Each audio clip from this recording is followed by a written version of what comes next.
હવે તમે જે વાત કરો છો ને તમે ઈગો સર્ટિફાઈડ ઉપર વાત કરો. હું તમને એવું કહેવા માંગુ મારી વાત દેશી ભાષામાં એવું હોય તમે જે આમ ચેલેન્જ માંગ કહો ને એવું ઉલ્લેખ કરજો. જો હું અત્યારે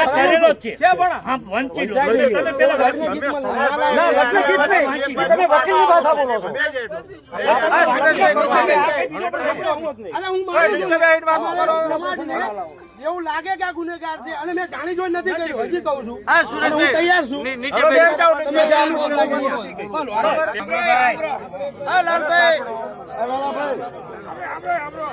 લાલભાઈ સાંભળો ગોપાલભાઈ તમારા માણિયાને મેં આગ લાગી બહાર આવ્યા મેં કીધું બેટા આપણે સમાજથી જીવવાનું છે સમાજથી કરવાનું કોઈ આગળ પગલું ભરતા નહીં. આપણો એટલે હાડે છે તો મને કે બાપા કોઈ કામ અમે એવું કરશું નહીં કે તમારે બે શબ્દ સાંભળવા પડે.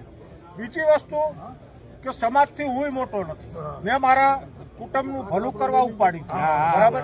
તમે આ સમાજ આખા સમાજનું ભલું કરવા ફરો છો, બુરું કરવા નથી ફરતા બરાબર. અને એ ભાઈએ જે કર્યું તે એમાં મારાથી તો એમ ના કહેવાય કે નથી કર્યું. સમાજનો અને બધાનો ભગવાનનો દોષ બનવાનું મારે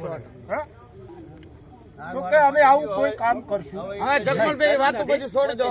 હવે જે આપણે ધારા ધોરણ પ્રમાણે તમે ગુનો કર્યો એ તો ફાઇનલ જ છે. 100% ગુનો તમારો કલાકાર આપણા ભરવાડની દીકરી હતી બીજી હતી. માઇક વગાડ્યું બરાબર વગાડ્યું ન વગાડ્યું સ્ટીરિયા વગાડ્યા ને સ્ટીરિયા બંધ છે. 2 કરોડ રૂપિયા દંડ લાગે તમારી ઉપર સમાજનો.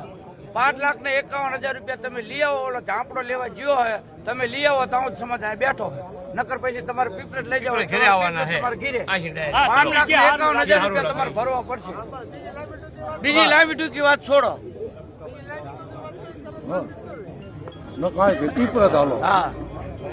હા તમારા બાપાએ જોઈ ઉપાડી હતી ને આ ભાઈ જોઈ ઉપાડી હતી.